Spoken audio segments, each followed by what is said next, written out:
Greetings and welcome to the Jabil fourth quarter and fiscal year 2025 financial results and investor briefing. At this time, all participants are in listen-only mode. A question-and-answer session will follow the formal presentation. You may be placed into question queue at any time by pressing star one on your telephone keypad. As a reminder, this conference is being recorded. It's now my pleasure to introduce your host, Adam Berry. Please go ahead, sir.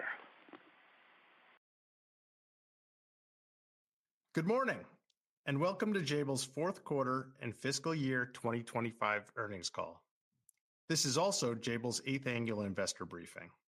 I'm Adam Berry, Senior Vice President of Investor Relations and Corporate Affairs. This is an important day for us at Jabil, and we appreciate your continued interest in our company. Our investor briefing is always one of the highlights of our calendar. It's our opportunity to step back from the quarter-to-quarter rhythm and give you a deeper look at how we're shaping the business, how we're allocating capital, and how we're positioning Jabil for sustainable long-term growth. Before we dive in, I need to cover a quick but important point. Some of the information you'll hear during our discussion today will consist of forward-looking statements, including, without limitation, those regarding our financial guidance for the first quarter and fiscal year 2026, and our future business outlook. These statements involve risks and uncertainties that may cause actual results or trends to differ materially from our expectations. Jabil disclaims any intention or obligation to update or revise any forward-looking statements, whether as a result of new information, future events, or otherwise. Now, let me set the stage for what we'll cover today. You're going to hear from a number of our leaders across the organization, each of whom will bring their perspective on Jabil's performance, opportunities, and direction. We'll begin with Greg Hebard, our Chief Financial Officer, who will walk through our fiscal 2025 results and share the outlook for the first quarter of fiscal 2026. Greg will also frame how we think about the balance sheet, free cash flow, and capital allocation. Next, Steve Borges will cover regulated industries. This is a critical part of our business, encompassing healthcare, automotive and transportation, and renewable and energy infrastructure. These are markets where quality and trust are non-negotiable, and Steve will share both the near-term realities and the long-term opportunities. After Steve, you'll hear from Matt Crowley, who leads Intelligent Infrastructure. This is our fastest-growing segment, and the growth is being fueled by unprecedented demand for AI-related systems, from semiconductor capital equipment to racks, servers, and advanced cooling solutions. Matt will explain how Jabil is positioned to capture this wave of growth with system-level integration that very few companies can deliver. Following Matt, Andy Priestley will take us through connected living and digital commerce. This is a segment in transition as we deliberately move away from lower-margin legacy consumer programs and strengthen our position in automation and advanced technologies. Andy will share how this pivot is improving the quality of earnings today and positioning Jabil for long-term opportunity in robotics, warehouse automation, and next-generation connected devices. Finally, we'll conclude with our CEO, Mike Dastoor, with help from EVP of Operations, Fred McCoy, and Chief Supply Chain and Procurement Officer, Frank Mackay. Mike and team will bring it all together by describing how our portfolio strategy, capital allocation discipline, and culture of execution position Jabil to thrive in an evolving market. You'll also hear from Mike about the priorities that guide us, serving our customers with precision, driving sustainable earnings growth, and returning significant value to shareholders. All in, we expect today to give you a clear, transparent picture of how Jabil is positioned, not just for fiscal 2026, but for the years ahead. With that, let's get started. It's my pleasure to introduce our Chief Financial Officer, Greg Hebard. Thank you, Adam. Good morning, everyone, and thank you for joining us. I'll begin this morning with our Q4 results. For the fourth quarter, our team delivered strong performance, reaching approximately $8.3 billion in revenue, which exceeded the midpoint of our guidance by roughly $800 million. This better-than-expected growth was broad-based, as all three segments came in higher than anticipated. Driven by strong underlying revenue growth, core operating income for the quarter came in at $519 million, well above the high end of our expected range. Our core operating margin was 6.3% of revenue, representing a 50 basis point improvement year over year. Net interest expense for Q4 was $65 million. On a GAAP basis, operating income totaled $337 million, and diluted earnings per share came in at $1.99. Core diluted earnings per share was $3.29. Moving on to our segment performance for Q4.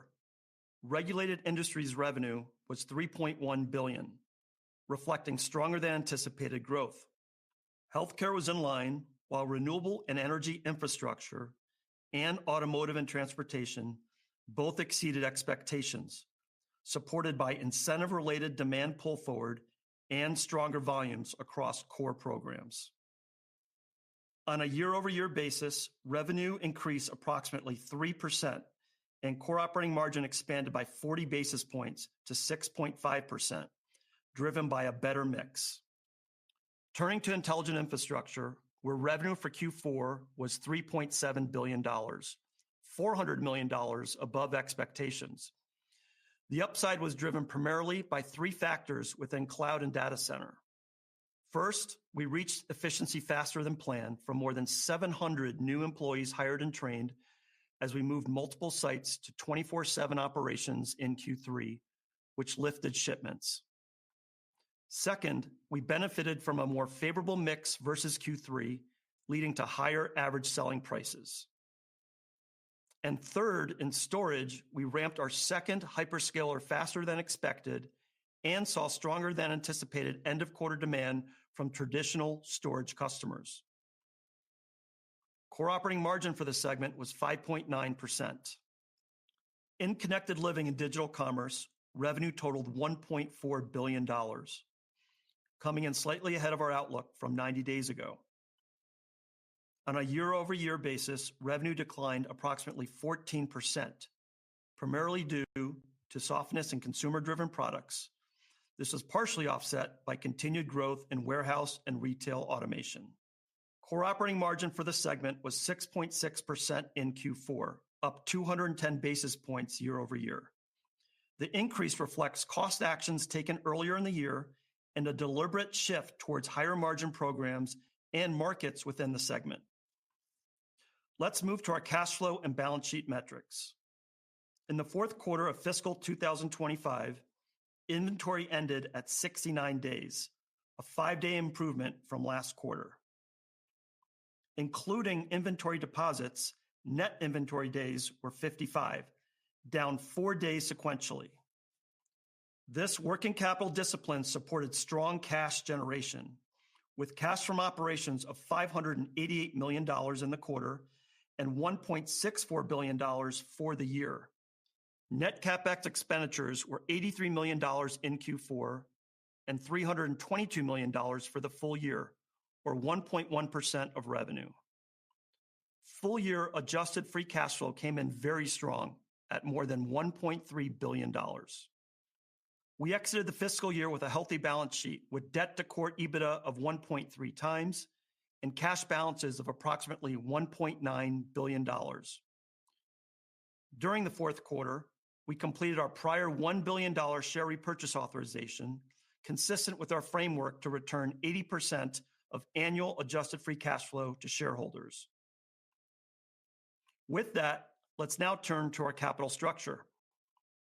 We ended FY25 with $4 billion of unused capacity under our global credit facilities.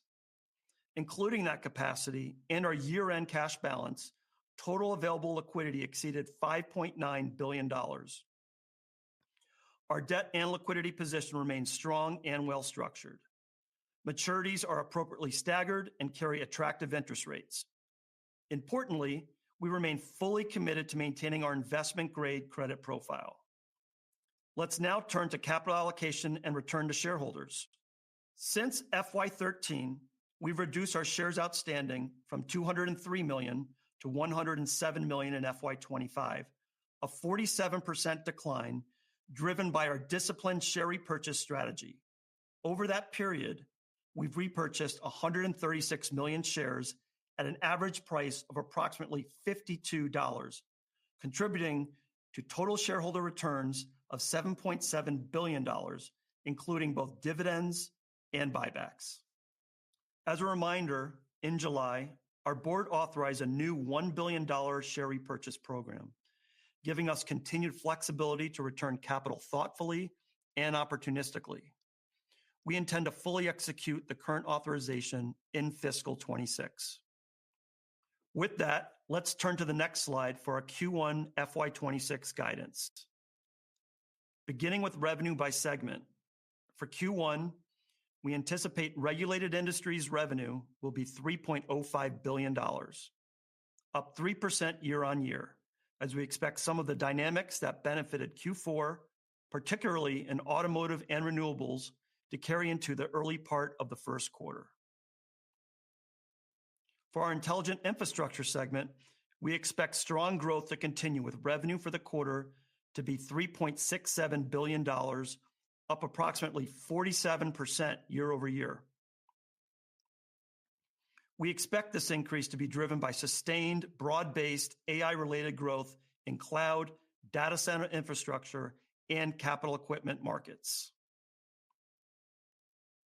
In our connected living and digital commerce segment, revenues are expected to be $1.29 billion, down 16% year on year.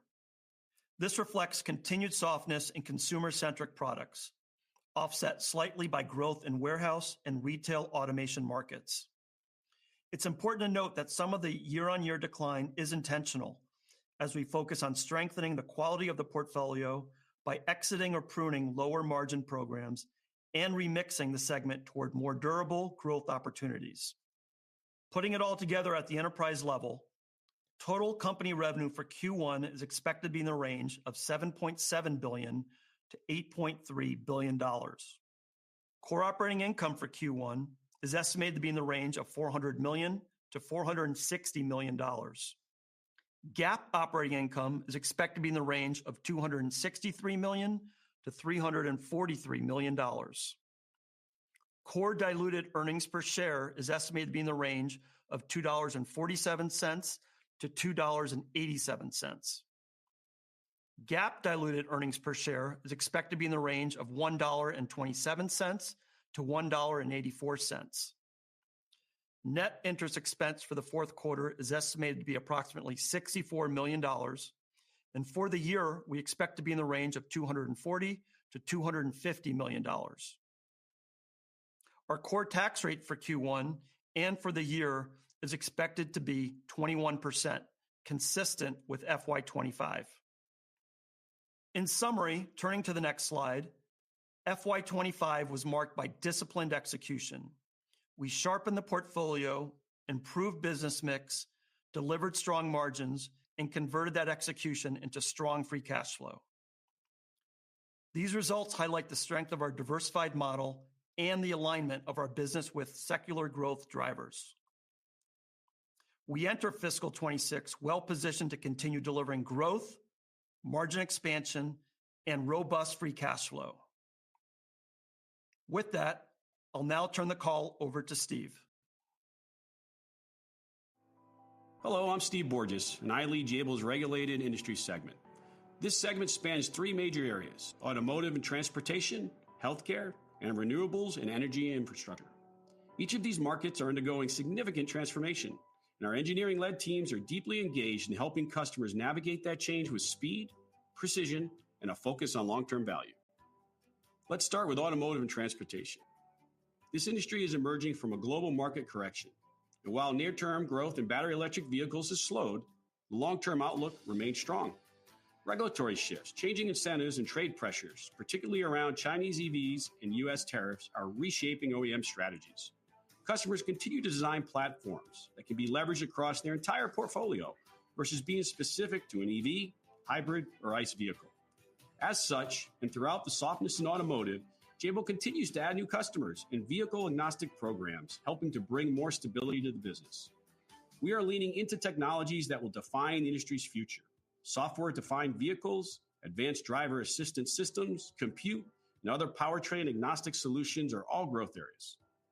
Jabil continues to bring differentiated value by our engineering-led engagements as well as our strategic collaborations, like the one we announced recently with ABL to co-develop designs and manufacturing solutions for the automotive and transportation market. Beyond specific collaborations, our automotive teams continue to strengthen partnerships through execution and capability expansion. That combination of technical know-how and trusted relationships positions us well as this market continues its transformation. Turning to healthcare, we see an equally dynamic environment shaped by innovation, demographics, and patient needs. Connected care continues to create new markets, enabling care delivery in ways that are more accessible and more personal. Personalized medicine is driving improved outcomes for chronic diseases, while new care settings from hospitals to the home are broadening opportunities for innovation. At the same time, healthcare companies face growing pressure to simplify their supply chains. This is where Jabil adds unique value. Our scale, quality systems, and engineering expertise allows us to provide comprehensive solutions that are difficult for others to replicate. Our acquisition of PII has brought us into the CDMO space, and our sterilization initiative is opening doors with new customers. We're also advancing our capabilities in minimally invasive devices, medical device reprocessing, and injectables, including GLP-1s and biologics, which remain a key area of focus. We remain committed to expanding our capabilities, whether through M&A or organic growth. We are unlocking new markets, creating more value for our customers, and further differentiating Jabil in a competitive landscape. In short, Jabil is helping healthcare innovators bring life-changing solutions to patients faster, more reliably, and at scale. Finally, in renewables and energy infrastructure, the macro picture is dynamic. Global electricity demand is projected to increase by as much as 70% by 2040, driven in large part by the growth of data centers and industrial use. Meanwhile, interest rates, tariffs, and policy changes are reshaping near-term demand in areas like solar and energy storage. Even with these shifts, we've been able to support our customers without disruption, including complex product transfers. Despite the headwinds, renewables remain the fastest growing and lowest cost source of new energy. Solar continues to be the largest driver of growth worldwide, while energy storage systems and grid modernization are increasingly critical to balancing supply and demand. Here again, Jabil is leaning into complexity, supporting customers with design and manufacturing capabilities that extend from inverters to battery modules to smart grid technologies. We're also embedding ourselves deeper into building infrastructure, where rising demand for HVAC systems, especially for data centers, and the increasing need for modern security and access control solutions present strong opportunities. Across these markets, our ability to combine engineering depth with global manufacturing scale gives us a distinctive edge. To sum it up, in automotive and transportation, healthcare, and renewables and energy infrastructure, our strategy is thoughtful and deliberate. We build capabilities that matter. We deliver with speed and quality and stay ahead of what's next. This is how we're helping customers solve complex challenges in regulated environments while driving long-term growth and value for Jabil and our shareholders. Thank you. Good morning, everyone. For those of you I haven't met, my name is Matt Crowley, and I lead Jabil's intelligent infrastructure business. My team and I are focused on enabling growth across three key end markets that sit at the heart of today's technology transformation: capital equipment, cloud and data center infrastructure, and networking and communications. AI and advanced compute are driving one of the most profound infrastructure build-outs in decades. At the same time, our customers are demanding speed, resiliency, and cost efficiency in how they scale. Our role is clear: to be the trusted engineering-led manufacturing partner that helps our customers scale faster, integrate more seamlessly, and deploy new platforms with confidence. And what differentiates Jabil is that we're positioned across the entire AI hardware ecosystem. Not just a single piece of the puzzle, but the combination of compute, storage, networking, power, cooling, and the tools that make all of this possible. Let me start with cloud and data center infrastructure. This is where the acceleration of AI workloads is most visible.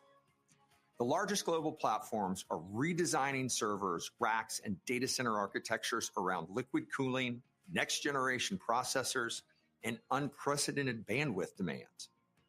Our strategy is to engage at the rack scale level. Instead of supplying individual parts, we're integrating full racks into one deliverable system.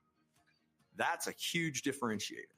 It shortens our customers' time to deployment and allows them to scale with confidence. We've also aligned our footprint with these needs. In North America, for example, we're standing up new capacity that is purpose-built for liquid-cooled racks.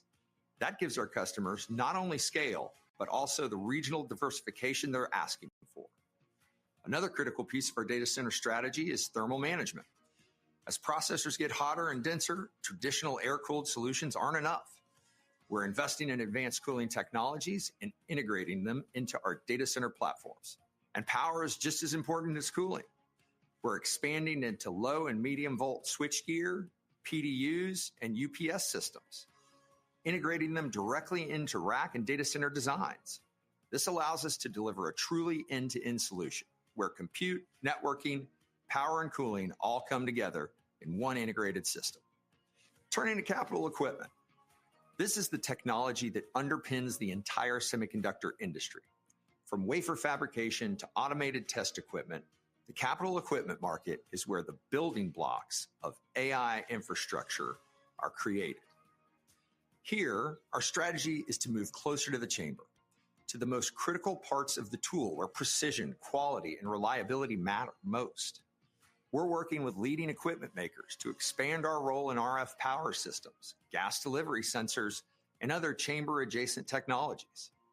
By doing this, we become more embedded in our customers' platforms, which makes us harder to replace and more valuable over time.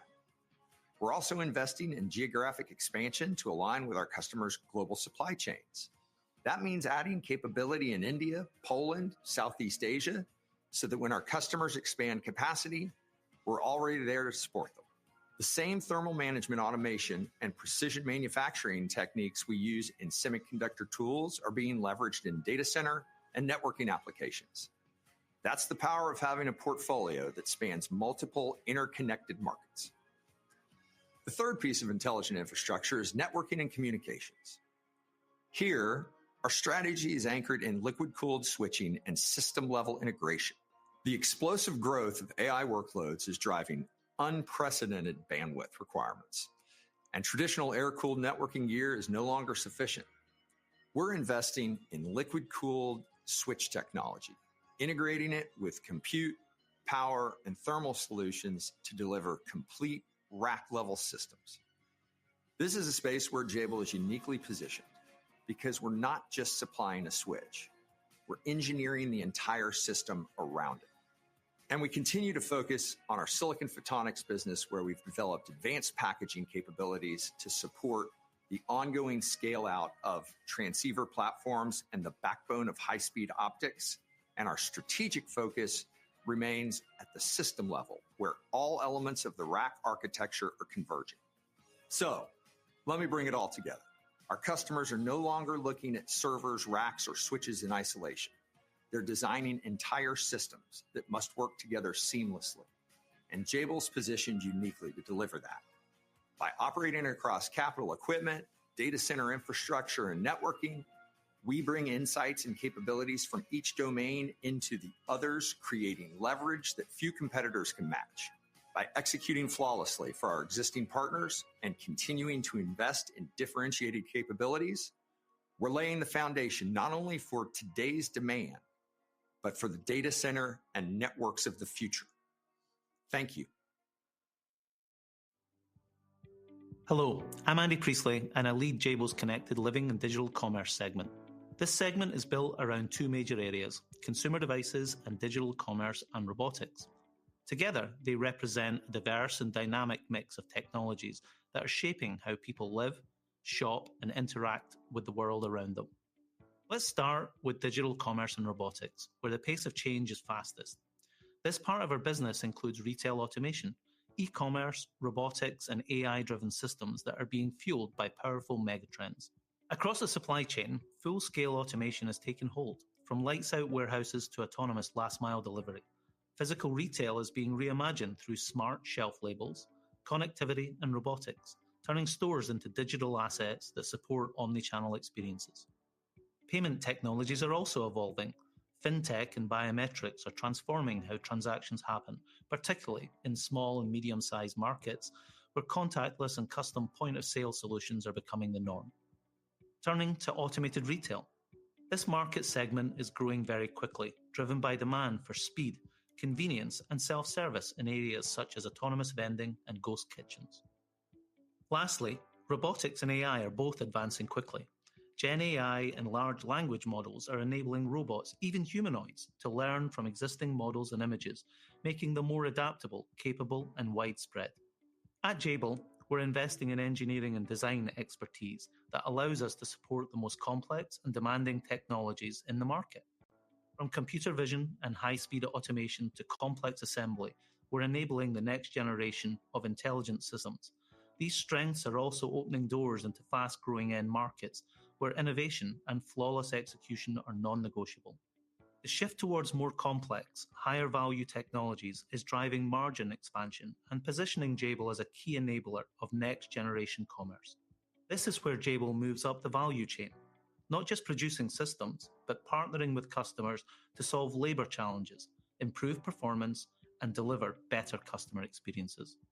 Jabil is the largest manufacturing solutions provider for digital commerce and warehouse automation customers.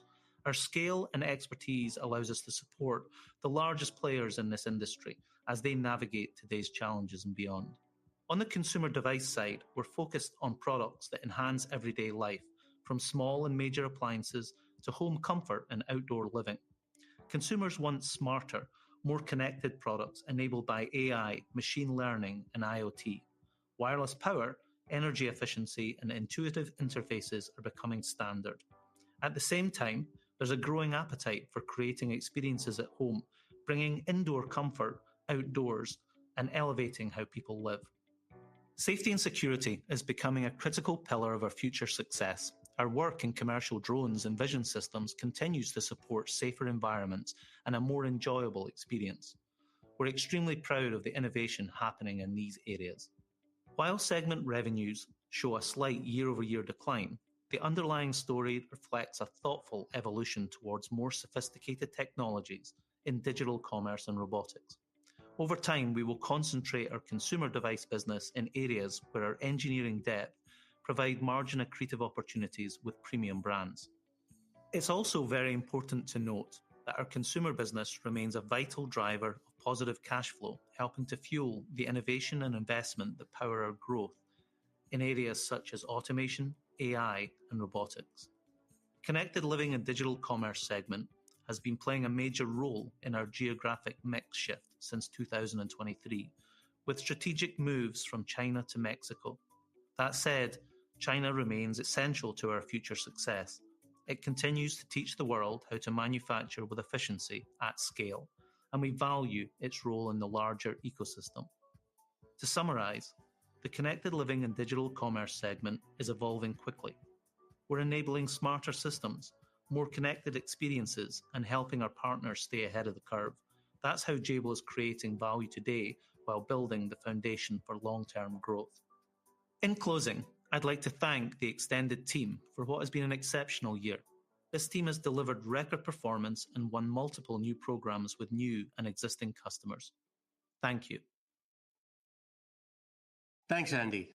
Good morning, everyone, and thank you for joining us. As you heard from the group today, fiscal 2025 was a great year for Jabil. We delivered solid revenue growth, expanded core operating margins, grew core EPS, and generated strong free cash flow and extremely strong return on invested capital. Upon taking a closer look, the dynamics varied by end market. In regulated industries, automotive and renewables faced pressure. In sharp contrast, intelligent infrastructure was the growth engine as AI-related demand accelerated across capital equipment, data center, and networking. And in connected living and digital commerce, we continue to rationalize the portfolio and execute a deliberate mix shift, de-emphasizing lower margin legacy consumer programs while strengthening our position in advanced warehouse and retail automation. So stepping back, FY25 demonstrated two things at once. Some end markets were choppy, yet the company remained resilient. Where automotive and renewables slowed, AI-driven demand more than offset. Where consumer categories softened, CLDC expanded margins through portfolio pruning. And across the enterprise, free cash flow came in extremely strong. Let me take a moment to talk about what sets Jabil apart, what we call the Jabil advantage. Our competitive success is driven by the effective integration of 5 key pillars. First, a long-tenured team and culture of operational execution. Around the world, teams deliver with safety, quality, and accountability. In a complex environment, that consistency is the difference between promises and performance. Second, our regional manufacturing footprint. Over the past decade, we've shifted to a regionalized model, designing, building, and delivering products where they're consumed. In today's environment of tariffs, policy shifts, and supply chain complexity, this is proving to be a clear competitive advantage. Our geographic mix is also transformed. In FY18, we were heavily weighted towards Asia. By FY25, our revenue profile is more balanced, resilient, and flexible. 2 factors drove the shift. The FY24 divestiture of our mobility business, which reduced concentration and freed resources for higher growth opportunities, and the rapid build-out of AI infrastructure in the US, which raised our Americas share of revenue from 25% in FY18 to 46% in FY25. This improved balance highlights the strength of Jabil's strategy, building capabilities everywhere to serve customers wherever they operate. Third, scale rationalization and diversification. Hundreds of customers across a number of end markets trust us with mission-critical programs. That diversification provides both stability and optionality as technologies converge and market demands shifts. Today, as we continue to scale in AI-related growth areas, rationalize part of our portfolio, particularly in CLDC, and diversify further within customers and end markets, those same strengths are what position Jabil to keep delivering through various cycles. Fourth, supply chain orchestration. We manage one of the world's most complex supply chains with over 38,000 global suppliers and over 700,000 unique parts, which enables us to help customers redesign bill of materials, qualify new suppliers, and secure continuity. That capability matters most when markets are tight or trade policies shift.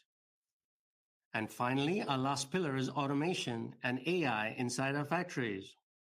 As programs move into higher cost regions, competitiveness depends not just on labor cost, but also on labor availability and the concentration of skilled workers in certain areas.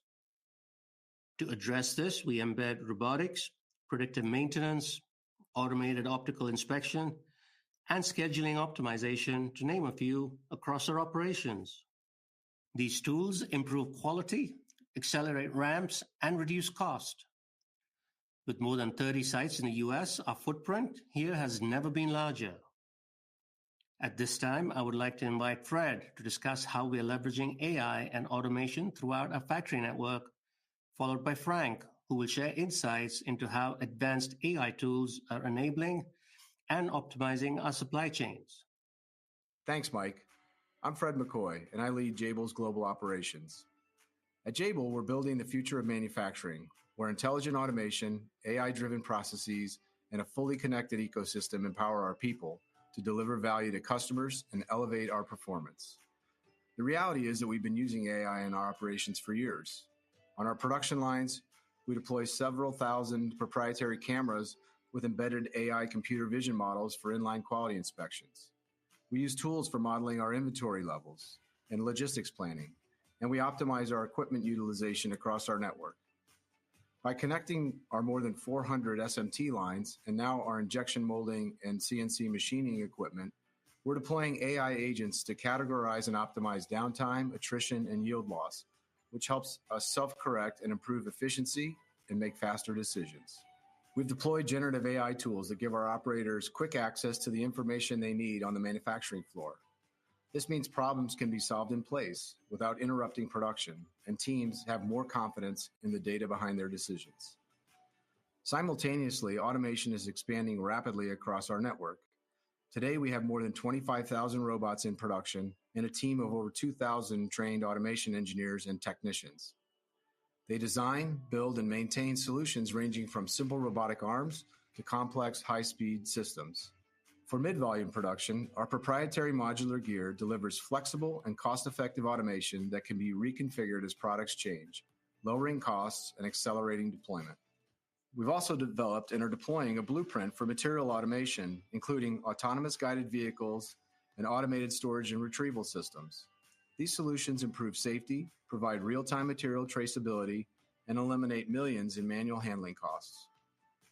Across the industry and at Jabil, investment in AI and automation is accelerating. Our job is to embrace these technologies, partner with customers and suppliers, and industrialize them at scale across our facilities. The future of our factories will bring even more collaboration between people and machines, and our employees will focus on higher value tasks that drive quality, safety, and innovation. The result will be a new level of agility, traceability, and competitiveness that sets Jabil apart in the marketplace.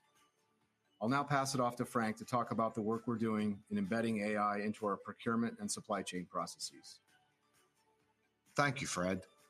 Hello, my name is Frank Mackay, and I lead Jabil's global procurement and supply chain operations. At Jabil, we are integrating AI into every layer of our supply chain to make it smarter and more resilient.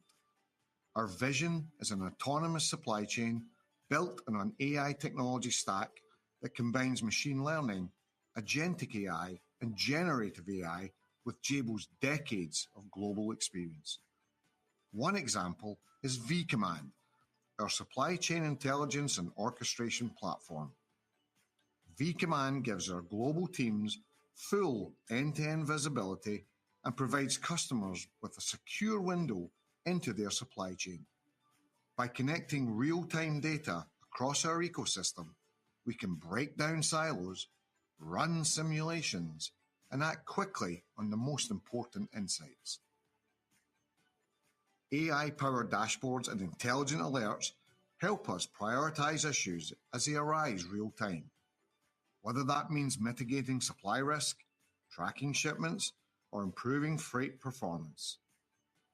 The platform is also evolving with an AI-driven roadmap that includes new capabilities such as end-to-end supply chain footprint mapping, disruptive event management, and advanced tariff analytics. These features will build on the intelligent dashboards and alerts that are already in place, giving our teams and our customers even greater resiliency, transparency, and speed to action. We also use AI in our proprietary procurement intelligence platform, which brings together billions of data points from millions of parts and suppliers. With this data, we can benchmark costs, run sourcing scenarios, and negotiate with much greater speed than ever before. And in one particular case, we reduced the sourcing cycle from 2 weeks to 1 day across hundreds of thousands of parts, freeing up our teams to focus on far more strategic efforts. Through Ideate Global, our joint venture with Cypher, a native AI SaaS provider, we're advancing even further. This platform combines Jabil supply chain expertise with Cypher's self-learning AI to autonomously manage multi-tier supply chains, respond to disruptions in real time, and deploy new applications in weeks rather than months. Together, these tools are reshaping how procurement and supply chain management works at Jabil. By embedding AI into our operations, we're improving agility, transparency, and efficiency while setting a new standard for overall supply chain performance. I'd now like to pass it back off to Mike. Thanks, Frank. As you just heard from the team, the 5 pillars are not abstract. They shape how we operate in highly regulated markets, how we capture AI growth in intelligent infrastructure, and how we're reshaping CLDC for margin and durability. With that, I'd now like to walk you through the dynamics across each of our segments for FY26. I'll begin with regulated industries. Think of regulated industries as the place where reliability, compliance, and quality are non-negotiable. The near-term picture is mixed, but the long-term themes are positive. I'll start with the headwinds are most visible in the short term. While EV adoption is strong in China, in both the US and Europe, demand is slowed, and intensifying competition among automakers is affecting customer market share and influencing technology strategies. These dynamics will weigh on FY26. As a result, we believe our auto and transport end market will decline by 5%. Even so, there is reason for optimism. The long-term trends remain promising as BEV still represents the fastest-growing powertrain. This, in addition to the adoption of software-defined vehicles and ADAS, is increasing the content per vehicle. The team is deeply embedded with leading OEMs on the technologies that are expected to define the industry's future. Compute modules, advanced driver assistance systems, and other powertrain-agnostic solutions are all growth areas as we support our customers' next-generation vehicles. And in renewables and energy infrastructure, over the last 2 years, we have helped customers rebalance portfolios, localize supply chains, and diversify across commercial and residential projects. These actions improve resilience now and position us for upside as economics, interest rates, and demand improve. Said differently, we have done the blocking and tackling to be ready when demand improves. By contrast, we believe healthcare outsourcing is entering a growth phase. Growth in FY26 is expected to be led by drug delivery systems, including GLP-1 auto-injectors and on-body monitoring, such as continuous glucose monitors. Although these programs have long incubation lead times, they're sticky for customers, valuable for patients, and margin accretive for Jabil. It's worth noting, healthcare, with a healthy pipeline of new business awarded, is expected to be an important contributor to our path towards 6% core operating margins. Putting the segment together, in FY26, we expect regulated industries to be flat on revenue with margin expansion, as healthcare growth helps offset automotive and renewables. If regulated industries is about trust and durability, intelligent infrastructure is about velocity. Our strategy here is clear. Win at the system level. Instead of treating servers, racks, switches, power, and cooling as separate silos, we design and deliver integrated systems that combine compute, networking, power distribution, and advanced cooling. That integration shortens time to deploy and lowers total cost for customers, exactly what they need as AI capacity scales. You can see the strategy at work across the 3 end markets in this segment. In capital equipment, we're moving closer to the chamber with RF power, gas delivery, and sensors, capabilities at the heart of semiconductor tools that manufacture AI chips. As AI continues to drive demand for more large memory and system-on-chip designs, we expect demand for automated test equipment to remain strong for the foreseeable future. As we sit today, we expect another strong year with 16% revenue growth year over year. And in cloud and data center infrastructure, we operate at rack scale, designing and delivering complete systems with advanced liquid cooling and integrated power, spanning low and medium voltage switchgear and other solutions that enable power delivery from grid to chip and thermal management from chip to the outside. And in networking and communications, we are scaling liquid-cooled switching today while preparing for the eventual shift to co-packaged optics as industry standards mature. In the meantime, pluggable optics remain the backbone, and we continue to build those platforms.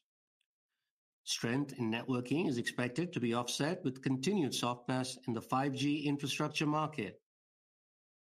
Putting it all together for the II segment, Jabil's engineering-led system-level capabilities extend across multiple interconnected markets in the AI space. That reach enables us to transfer technologies and connect these markets seamlessly, and it's this integration that stands out as a key differentiator, placing us right at the center of the AI ecosystem. In FY24, our AI-related revenue stood at approximately $5 billion, rising to approximately $9 billion in FY25 as we brought on additional capacity in the US. Looking ahead, we expect AI-related revenue to grow by roughly 25% in FY26, reaching about $11.2 billion. It's worth noting that demand continues to be extremely strong, as evidenced by our recent performance. However, it's also worth noting that we're now bumping up against capacity in the US. As you may recall, in June, we announced a new facility in North Carolina to address these capacity constraints. Notably, this new state-of-the-art site is set to come online in the summer of 2026 and will serve as a showcase for Jabil's AI rack manufacturing capabilities and will be designed from day one with key partner capabilities like NVIDIA's Omniverse and Endeavor's power and cooling solutions, which positions us very well to meet future demand with greater agility and expertise. Once operational, we expect the site to empower us to sustain robust double-digit growth in AI-related revenue in fiscal 27 and beyond. For FY26 overall, we expect intelligent infrastructure revenue to grow 18%, with double-digit contributions from cloud and data center and from capital equipment. Segment margins should remain consistent with Jabil's overall level in the mid-5% range. Turning now to our CLDC segment, which is in the midst of a planned transition, and the logic is straightforward. On one hand, we are pruning lower-margin, short lifecycle programs in legacy consumer electronics that don't match the margin profile we desire. On the other hand, we're investing where growth and margin are stronger, like in digital commerce, where automation has become essential for customers to accelerate the delivery of products to and from fulfillment centers and physical stores. We design, manufacture, and scale robotics, warehouse automation systems, and physical AI platforms, helping customers move from pilots to global deployments with speed and confidence. Over time, we expect our early engagement in humanoids will be another option for growth and diversification. In connected living, the pivot is towards advanced technologies, wireless power, human-machine interfaces, and connectivity platforms. We pair these technologies with regionalized manufacturing in Mexico, Eastern Europe, and Southeast Asia to shorten supply chains and reduce tariff exposure. The anticipated result is a smaller yet healthier business with better earnings quality. For FY26, we expect CLDC revenue to decline about 13%. So what does all this mean for the enterprise level? Here's the FY26 outlook. Collectively, our portfolio remains balanced and well-positioned for sustainable value creation. For FY26, we expect approximately 5% revenue growth to about $31.3 billion. We expect core operating margin to expand by roughly 20 basis points to around 5.6% in spite of the underutilized capacity in multiple geographies. Core earnings per share is expected to be $11 in FY26, and we anticipate free cash flow to be greater than $1.3 billion. Moving on to capital allocation, our priorities are straightforward.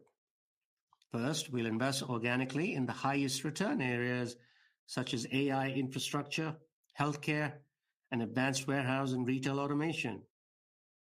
Second, we'll pursue acquisitions that build capability and, where it makes sense, step into higher value markets where we bring something distinctive to customers. Our M&A philosophy is simple. 1 + 1 must equal 3. Third, over time, we expect to return about 80% of free cash flow to shareholders through a mix of buybacks and dividends while maintaining a strong, flexible balance sheet. The filter is simple. Every dollar must raise returns, build resilience, or both. Looking beyond FY26, here's the long-term model. Stepping past the next 4 quarters, our focus is unchanged.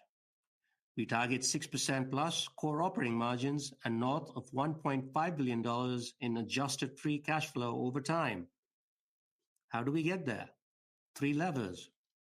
First, better mix, leaning into healthcare, AI, and digital commerce, where our system-level capabilities can be leveraged best. Second, better execution, embedding automation, AI, and robotics in our operations to raise quality and speed while lowering cost. Third, better capacity utilization across our global network, so every site contributes more often. In short, better mix, better execution, better asset turns. Before I close, a word to our people. Strategy is only as strong as the team that runs it. In Asia, the Americas, and Europe, I see the same hallmarks as I visit Jabil sites: a commitment to safety, respect, culture and belonging, execution, and customer focus. Thank you for what you do every day for our customers and communities. Let me close by answering a straightforward question. Why do I feel Jabil is uniquely positioned for continued success? Let me bring it back to where I began. FY25 demonstrated the strength of our diversified, resilient portfolio and our ability to successfully navigate a complex and dynamic tariff environment, even as market conditions shifted and geopolitical uncertainty increased. Our competitive edge is clear: system-level engineering expertise, robust regionalized manufacturing footprint and global scale, world-class supply chain management, and a culture that executes. We are powering the build-out of AI infrastructure, operating with precision in regulated markets, automating digital commerce, and building capabilities such as humanoids for the future, all while consistently returning the vast majority of cash flow to shareholders. Thank you. I'll now turn it back over to Adam. Thanks, Mike. As we wrap up our prepared remarks, and before we move into Q&A, let me leave you with 5 key takeaways from today's discussion. First, fiscal 2025, we believe, proved out the strength of Jabil's diversified model. Second, regulated industries highlights both resilience and long-term opportunity. Third, intelligent infrastructure continues to be our growth engine. Fourth, our deliberate portfolio shift in connected living and digital commerce is paying off. And fifth, capital allocation remains disciplined and consistent. On behalf of the entire leadership team, thank you for spending the time with us today. We appreciate your engagement, your feedback, and your continued interest in Jabil. With that, let's open it up for questions. Operator, we're now ready for Q&A. Thank you. We'll now be conducting a question and answer session. If you'd like to be placed into question queue, please press star 1 on your telephone keypad. A confirmation tone will indicate your line is in the question queue. You may press star 2 if you'd like to move your question from the queue. For participants using speaker equipment, it may be necessary to pick up your handset before pressing the star keys. One moment, please, while we poll for questions. Our first question is coming from Ruplu Bhattacharya from Bank of America. Your line is now live. Hi, thanks for taking my questions. I want to start with AI. Can you give us some more details on which of the 3 areas you see more growth? Is it in core rack manufacturing or in optical transceivers or in switching? Where do you see Jabil outpacing market growth? And there's some investor concern that Jabil could be losing some share in data center and AI. Can you talk about any share shifts that are happening, and how do you see margins in this segment? Hey, Ruplu, this is Matt. Thanks for the question. So first, I would just start with, Mike mentioned in his prepared remarks, but we're growing 25% in our AI revenue year on year. So going from $9 to $11.2 billion. And when you think about the base that we built up in 25, we're really pleased with that business and where it's going. Now, across the 3 sectors, we're growing pretty well in each one. In capital equipment, we'll maintain our positions with the right customers that we have. We'll also add capabilities that get us closer to the chamber, which will help us defend our positions that we have that exist and also go get new business. In the cloud and data center infrastructure, that's probably where we see the most position to take share. So if you think about our data center infrastructure business, that will grow triple digits where we build electrical switchgear, et cetera. And our cloud business will continue to grow. So we feel really good about where that's headed. And while in the networking and comm space, our communications business is offsetting the networking growth, we're going to grow at roughly 25% in networking. So across the board, we feel good about the share that we're taking. We actually don't see any share loss. We feel like we're gaining share, especially in the data center infrastructure business. So we feel good across the board about where our AI revenue trajectory is headed. Okay, thanks for that, Matt. Maybe I'll switch to healthcare. So it looks like from your fiscal 26 guide, you're guiding to the low end of mid-single digit growth. Can you talk about where you see growth? Is it in devices, equipment, or drug delivery? And specifically, is the Croatia facility, seems like it's getting delayed in terms of getting populated. How do you see the impact to margins of that in fiscal 26? And then how should we think about margins beyond that? Hey, Ruplu, Steve here. Thanks for the question. So to answer your question, first let me go back to my comments this time last year, and then I'll give you the go-forward perspective. First, I mentioned last year at this time the overall med device market is growing roughly 3 to 4%.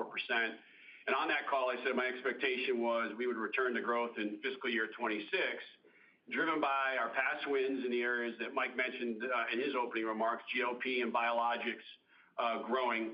And getting into production. And that's continued as planned, most especially to answer your question on Croatia. In Croatia is on track as planned. There has been no changes. There are no delays.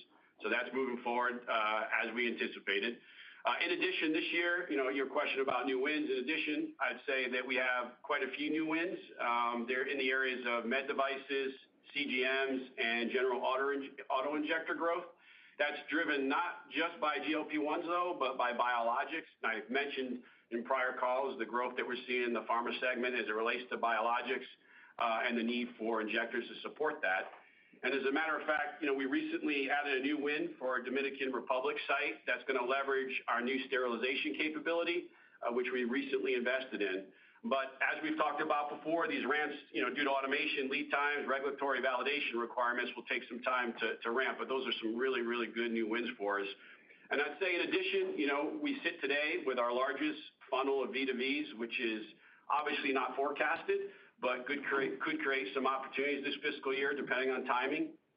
And then I'd say last but not least, in our video, we mentioned the PII transaction, and it is on track, and we're excited that the team has already added a new customer, and we have many visits planned now that the integration is complete. So to summarize, a very long answer, sorry, is what I'm trying to say is that with our new wins, even from last year and the ones this year, that I expect growth rate in healthcare to be at or above the 5% range going forward. Hey, Ruplu, if I could just add, I think your question around Croatia in FY26, Croatia was never meant to be an FY26 event. It was always an FY27, almost second half of FY27 event. And that's completely planned, and that is exactly how it's turning out. So absolutely no delays, as Steve mentioned. Okay, thanks for the details there, Steve and Mike. I'm going to try and sneak one more in. Mike, looks like you met with Indian Prime Minister Shri Narendra Modi. Can you talk about how the meeting went? And can you give us specifically your thoughts on investing in the U.S. versus in India? Because there are different tariff rates. How do you prioritize those two regions in terms of investment? Thank you, Ruplu. Very positive meeting, very pro-business. I think the pro-investment sort of atmosphere there is very pleasing to see. Of course, my meeting was before the whole tariff situation, so we're monitoring that. But having said that, don't forget, India has the largest middle-class population in the world, huge domestic demand. So it has a manufacturing right by itself, regardless of tariffs. One of the things we've focused on quite a bit here in the U.S. is the manufacturing. We've gone from 14, 15 sites to more than 30 sites in the U.S. Over the last few years, we prioritized our manufacturing to the U.S., and that's paying dividends. All our AI growth is coming through these sites in the U.S. as well. We're opening up a new facility in North Carolina. It'll be a state-of-the-art facility. It'll probably be our largest site in the U.S. Going forward as well. So we're focused on both. I think the U.S. Obviously is a priority for us. We're a U.S. domiciled company we've been here for 60 years in the U.S., so definitely prioritizing the U.S. Okay, thanks for all the details. Thank you. Next question is coming from Mark Delaney from Goldman Sachs Asset Management. Your line is now live. Yes, good morning. Thank you very much for taking the questions. Wanted to start, if I could please, with the data center business. Can you help us better understand how Jabil is managing its capacity in order to meet the demand in the data center related products, both in the first quarter and also this fiscal year? And I ask because you've commented that some of your sites are running 24/7 and have been at peak levels. So what are you doing in order to meet that demand, and what does that mean for the shape of growth this year? Yeah. So, hey, thanks, Mark. This is Matt. First, I would say, we are going to continue to operate sites at 24/7. Additionally, we're going to sites in the U.S. where we had some underutilization, and we're going to go and consume that capacity. So in our data center infrastructure business, where we're going to be building chillers, we'll be consuming capacity in our Salt Lake City facility. So we're utilizing the network of capacity across the country. And then in addition to that, we are going right now to start retrofitting the sites that exist to be prepared for liquid cooling. So as customers transition and as data centers move from air to liquid to liquid to liquid, we have to be ready to manufacture at the same scale and support that liquid and power requirement. So we are in the process right now across the network of factories in the U.S., retrofitting them so that we can build liquid-cooled infrastructure, and that will be throughout the year, which is why you see the shape of the year coming together the way it does. But as we get through the year, it positions us perfectly for 27. So we feel good about where we're headed. Thanks for that, Matt. And I also wanted to better understand the margin dynamics within the intelligent infrastructure business. If I heard correctly, the company is expecting margins this year to be in the mid 5% range. That's relatively flattish on very robust top line growth. So maybe help us understand some of the puts and takes to that segment for fiscal 26, and how should investors think about margins in that space over the longer term? There's been a lot of growth. There's also been some investor debates around the degree of competition. So if you can share more around how you're thinking about profitability, it would be helpful. Thank you. Yeah, I mean, look, so we're absolutely across the portfolio. We have business that's going to be accretive. We have business that's going to be in line with the enterprise, and we're managing the portfolio appropriately. I would tell you that where we have invested in specific capabilities, like our silicon photonics business, like our data center infrastructure business, we expect margins to be accretive. But across the portfolio, there is going to be business that is more in line with the enterprise. So we're trying to manage and invest in the right places. And oh, by the way, this year we will be investing in more capability to position us well into the future. So we're going to manage the portfolio appropriately to enterprise level targets.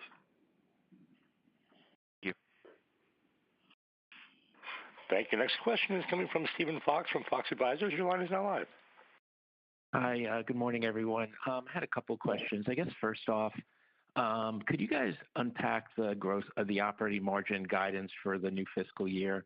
Looks like sales are going up about $1.5 billion and margins by 20 basis points. But it seems like from just listening to the conversation so far, there's a lot of puts and takes in there. So I was wondering if you could address some of those and to figure out how we got to the guidance there. And then I had a follow-up. Yeah, hi, Steve. It's Greg. So we do see a 20 basis point pickup in our margins from 26 to 25. It's really we're seeing a good mix in the business that's improving margins. We still have some headwinds on unutilized capacity outside of the U.S. So that's still a 20 to 25 basis points of headwinds for us for this fiscal year. But as we look at the shape of the year, it's a little bit more flat versus last year. More of a 50-50 first half, second half, where we do see margins continuing to increase as we go through the balance of the year. That's helpful. But maybe can you add color just on the product pruning and also the investments in II, whether those are like material headwinds that we'll notice within that 5-6 or something that's sort of flying under the radar more? Yeah, so let's hand over the call to Andy to talk about the product pruning on consumer. Sure. Hi, Steve. Andy here. So I think you heard in the prepared remarks from Greg and Mike, We have made a conscious decision over the last 12, 18 months and a deliberate shift away from some of the lower margin commoditized products towards more of an engineering-led margin accretive product with some of the most premium brands on the planet. So that's certainly having an effect on the overall revenues, but having a positive effect on the overall margins.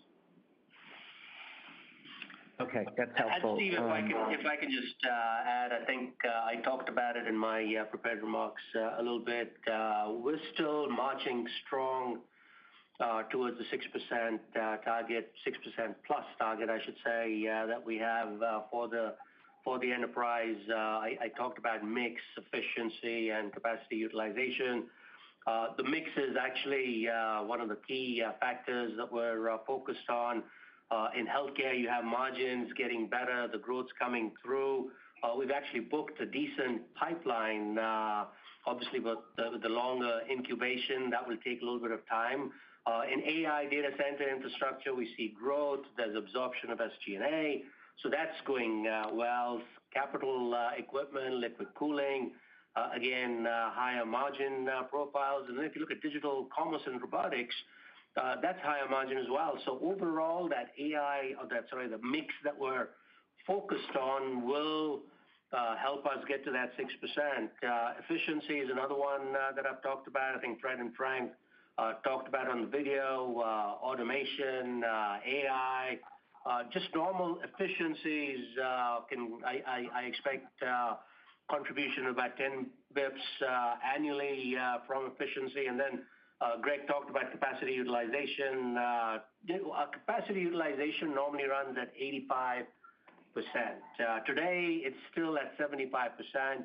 A lot of the growth that we've seen has come in the U.S. There's been a little bit of a mismatch between where our capacity was surplus and where we have to put up new sites and new capacity. The bad thing is it's hurting our margins right now. Good thing is the surplus capacity is available for new business going forward. So that will be accretive to margins as well. So overall, no change in our 6% profile. I know your question was more on FY26, but I want to make sure that the investors understand that 6% is very much in play for us. Great. Mike, that's very helpful. And then just one question from Matt. Maybe just, I know there's a lot of detail here in this question, but maybe from a big picture standpoint, when we think of, you mentioned chillers and other power management products. I mean, on one hand, there's, traditional EMS production and programs that you're doing. On the other hand, you guys have obviously increased your capabilities, as you mentioned. Like, how does that all play out in terms of the market, especially when we think of a large competitor of yours that is more of an OEM play on power? How does Jabil compare within that sort of range of what you could be doing and what it means for the margins? Thanks. Yeah, thanks, Steve. So, I mean, we've really focused on building capability. If you think about the market today and where a ton of volume is being driven, especially in the hyperscale space, products, OEM approach, we don't see that as the future. We see the ability to configure and support scale globally as what these customers want. So that's where we've invested. That's the capability we've created. And we feel really good about how that business is growing. And as I mentioned, it's grown in the triple digits. So we think as we scale out across our first hyperscale customer, our second hyperscale customer, it is probably where we will land our third hyperscale customer. So it's a focus area where we've invested, and we think it's going to help us grow. Great. Thank you very much. Thank you. Next question is coming from Melissa Fairbanks from Raymond James. Your line is now live. Hey guys, thanks so much. I wanted to start off with a question for Steve. This may not be a fair question because it all just kind of materialized overnight, but I'm curious about any trends that you're seeing with some of your healthcare customers related to the latest Section 232 issues. I know there hasn't been much time to digest, and from what I understand, it was kind of unexpected. I'd expect that most of your programs, like in Mexico, are MCA compliant, but I'm just wondering if you've seen any changes in customer behavior given the possibility of more tariffs, or if this might just be a net neutral impact to your customer plans. Yeah, thanks, Melissa. Yeah, it is fresh news for sure. But When we look at it on the surface, there's areas such as the gloves, wheelchairs, et cetera, in commodity stuff that we actually don't play in. But then there are areas like pharma and others that we do. The good news is that, as we've talked about before, our healthcare business and our auto business, for that matter, is region for region consumption. So, we're in a good place from a manufacturing standpoint. I actually view the potential impact on the pharmaceutical side of the business is a great opportunity, because if that business gets tariffs at a certain rate, then the opportunity for U.S. production would actually be good for us, especially in our PII operation. So we'll have to see how it plays out, but I view it as a net positive. Okay, great. Thanks. That's very helpful. Maybe just one for the team. Well, Steve, this might be for you too. I'd also like to ask about the overall capacity utilization or the inefficiencies that you've been seeing. Correct me if I'm wrong, but I think a lot of the margin headwinds or inefficiencies outside the U.S. were related to the auto business. If we do finally see an inflection point in that auto transport business, do you have the capacity to address potential upside, or is this something that it's going to take some time to flow through the P&L? Yeah, I mean, I guess I'd say this as it relates to the auto part of the business. We have capacity in place to be able to support upsides. Now, as you can tell by our numbers, we're not predicting in this fiscal year to see growth, and I can certainly talk to you a little bit about that in terms of the why. But going forward, we do see growth coming back, especially, with the advent of software-defined vehicle architecture becoming stronger into the vehicle, which is adding more electronic content. So, I do see growth down the road, and that'll fill that capacity. So we're in a good place as it relates to that for auto. Okay, great. And maybe just sneak in one more. The new North Carolina facility that's coming on mid next year. I'm wondering what the expectations are to get that facility fully loaded, in terms of timeline. It kind of seems as like it might be more of what you're already doing. So, maybe the demand is already there to support it right off. Maybe for Greg, what should we expect in terms of either the margin profile of that facility, revenue contribution, toward late next year into fiscal 27, and even expectations for the depreciation expense? Hey, Melissa, this is Matt. Let me take part of that, and I can hand the depreciation expense back to Greg. But okay. so we are expecting, number one, we do have plenty of demand, so we feel good about getting the site filled. Now, the site will be ready in the back half of the second half, so we don't expect for it to get to be fully loaded until probably middle of 27 as we ramp and bring on new customers. Okay. It's going to be 500, it'll be a 500 square foot facility. It's going to have 12 megawatts piped in to start. We'll move to 25 over 18 months. And then over the next 3 years, it'll get to 80 megawatts. So as we grow and as we fill up the facility, clearly there will be a different revenue profile of what that facility will generate over time. But we feel really good about it. There is plenty of demand. And as I mentioned, the fact of the matter is that we are bumping up against capacity. So as soon as that comes on, we feel good about starting to get it filled up. I don't think you're going to see a big impact in 26. It will make a significant contribution in 27. Okay, perfect. Hey, Melissa, and just on the investment side of that, the North Carolina investment will be mostly in 26 from a CapEx perspective. We see that in the range of 75 to 100 million, and that will absolutely be in our range of CapEx overall, which is in that 1.5 to 2% of CapEx to revenue. And as you can see from our numbers we printed in 25, we've been on the low end of CapEx, 1.1 in 25. So we still feel really comfortable in the overall investment that Jabil's doing and from a CapEx point of view. Okay, great. Very helpful. Thanks so much, guys. Thank you. Next question today is coming from David Vogt from UBS. Your line is now live. Hi, this is Brian on for David. Thanks for taking the question. Just to start, you guys touched on it, but why are you expecting EV to be down in fiscal year 26 when new programs should be ramping? I know you talked about weakness in Europe and the U.S. as well as strength in China, but just further color there would be helpful. And then I have a follow-up. Thank you. Sure. This is Steve. Brian, I'll take that one. Yeah, we remain prudent, I'd say, in our thoughts related to the auto and transportation segment. I mean, there's still lots of volatility as automakers reset their portfolio strategies between EVs, ICE, and hybrid based on the overall environment. But I'd say inclusive of that, we continue to see a decline in EV market share in the U.S. As you mentioned, yes, Europe is up, but off a very small base of only about 2 million units. China continues to be the growth area, and we're participating there to help offset softness in the U.S. market. And what I'd say there is we've also been able to we've doubled our business year on year with our first Chinese OEM customer. We've added a second Chinese OEM customer to our portfolio, which will ramp starting late 26 into 27, which gives us the opportunity down the road for continued growth of that business.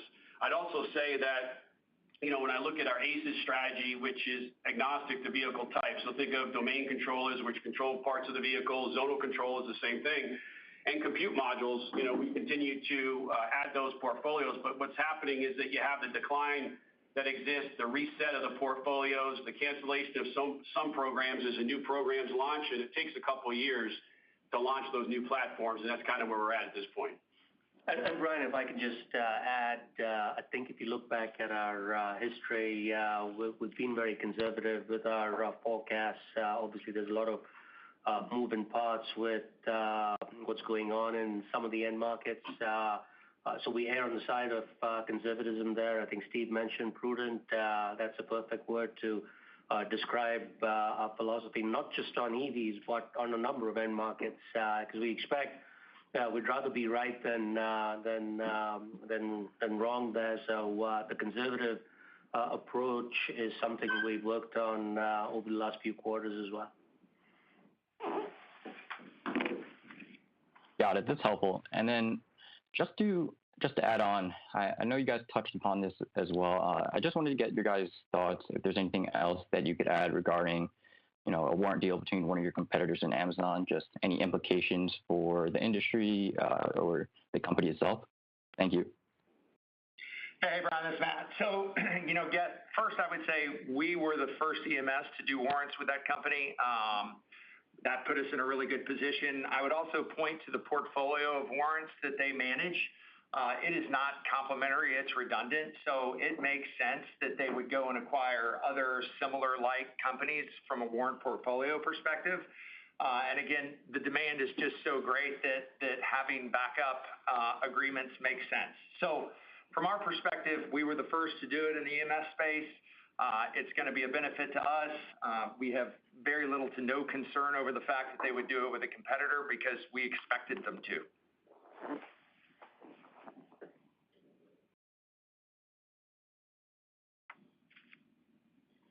Thank you. We've reached the end of our question and answer session. I'd like to turn the floor back over for any further closing comments. That concludes our call today. If you have any further questions, please reach out. Thank you. Thank you. That does conclude today's teleconference and webcast. You may disconnect your line at this time and have a wonderful day. We thank you for your participation today.